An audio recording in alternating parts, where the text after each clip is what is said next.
नमस्कार दोस्तों। मैं आशा करती हूँ कि आप सभी को मेरी कहानियाँ बहुत ही पसंद आ रही है। तो आज फिर से हम हाजिर हैं एक छोटी सी मोटिवेशनल स्टोरी के साथ। आज से बहुत समय पहले की बात है। उत्तराखंड के एक छोटे से गांव में एक गरीब किसान का परिवार रहा करता था। परिवार बहुत ही छोटा सा था। सिर्फ दो ही भाई बहन किसान और उसकी पत्नी रहा करते थे। फिर कुछ समय के बाद किसान की पत्नी मर गई। अब उन पर दुखों का जैसे पहाड़ ही टूट पड़ा हो। फिर फिर धीरे धीरे करके समय बीता। बच्चे बड़े हो गई। बेटी बड़ी थी तो किसान को उसकी शादी की चिंता सताने लगी। उसने पाई पाई जोड़कर जैसे तैसे बेटी का विवाह कर दिया और उसको ससुराल भेज दिया। और फिर एक दो साल यूं ही बीत जाते हैं। उसके बाद किसान किसान बीमार रहने लगता है और फिर एक दिन उसकी भी मौत हो जाती है। अब किसान का बेटा अकेला रह गया है। वो अनाथ हो चुका है और बड़ी बहन को अब उसकी चिंता सताने लगी है।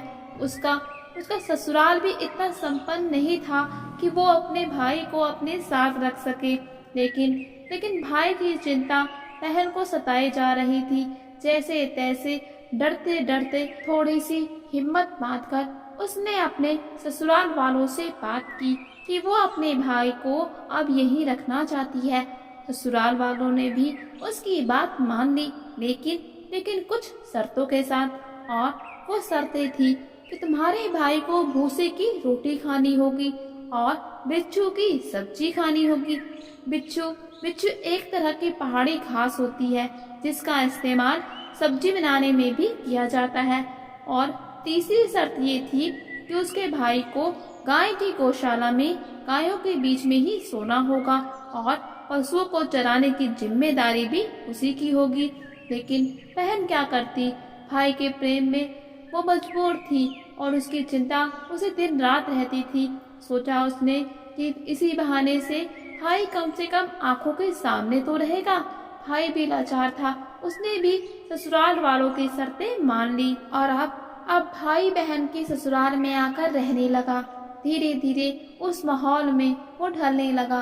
सुबह सारा दिन पशुओं को चराने के लिए जाता और रात को आकर भूसे की रोटी बिच्छू की सब्जी खाकर गौशाला में ही सो जाता। धीरे धीरे वक्त बीतने लगा। फिर जब एक दिन वो पशुओं को चराने के लिए गया था तो वहाँ पर उसे कुछ व्यापारी मिलते हैं जो कि उसको अपने साथ चलने के लिए कहते हैं। भाई भी उस परिस्थिति से बाहर निकलना चाहता था। सोचने लगा कब तक बहन पर बोझ बन के रहूंगा, क्यों ना इनके साथ जाकर कुछ व्यापार ही कर लूंगा। तो वो उनके साथ चले जाता है। और फिर शाम को जब भाई वापस नहीं आता तो बहन को उसकी चिंता सताने लगती है। धीरे धीरे करके ये बात पूरे गांव में फैल जाती है। आसपास उसकी खोज शुरू की जाती है, लेकिन वो नहीं मिलता। और फिर जब कुछ दिन बीत जाते हैं, उसकी कोई खबर नहीं मिलती तो सब लोग उसको मरा हुआ मान लेते हैं। भाई के गम में बहन भी हमेशा दुखी ही रहती। उसे उसे यकीन ही नहीं होता कि उसका भाई अब इस दुनिया में नहीं रहा। और फिर कुछ महीने बीते, फिर कुछ साल बीत गए। भाई की कोई खबर नहीं। अब बहन भी भाई को धीरे धीरे करके भूलने लगी थी और अपनी जिंदगी में आगे बढ़ने लगी थी। लेकिन फिर एक दिन अचानक से उसे भाई का संदेशा मिला और वो खुशी से फूली नहीं समा रही थी ये जानकर कि जिस भाई को उसने मरा हुआ मान लिया था वो अभी भी जिंदा है। फिर भाई से मिलने वो अपने मायके जाती है। वहाँ पर भाई की संपूर्णता और सफलता को देखकर वो चक्की सी रह जाती है और बहुत ज्यादा खुश होती है। दोनों भाई बहन एक दूसरे से मिलकर, एक दूसरे के गले मिलकर बहुत खुश होते हैं। और फिर भाई बहन को सारी बात बताता है कि उसके साथ अतीत में क्या कुछ हुआ। और फिर वो बहन को बहुत सारे उपहार देता है, लेकिन उसकी बहन वो सभी उपहार लेने से मना कर देती है और कहती है मुझे मेरा भाई मिल गया, मुझे अब और कुछ भी नहीं चाहिए। फिर जब बहन उपहार लेने से मना कर देती है तो भाई उसको 2 गाय और 1 भैंस दे देता है। वो गाय के गले में एक घंटी बांध देता है। गाय और भैंस को लेकर बहन अपने ससुराल को चल देती है।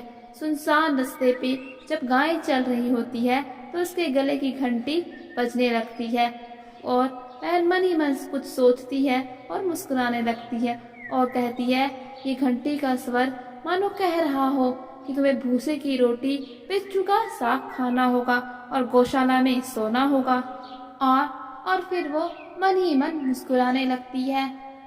तो दोस्तों, इस कहानी से हमें यही सीखने को मिलता है कि बुरा वक्त सबका आता है, लेकिन इसका मतलब ये नहीं कि बुरा वक्त हमेशा रहेगा।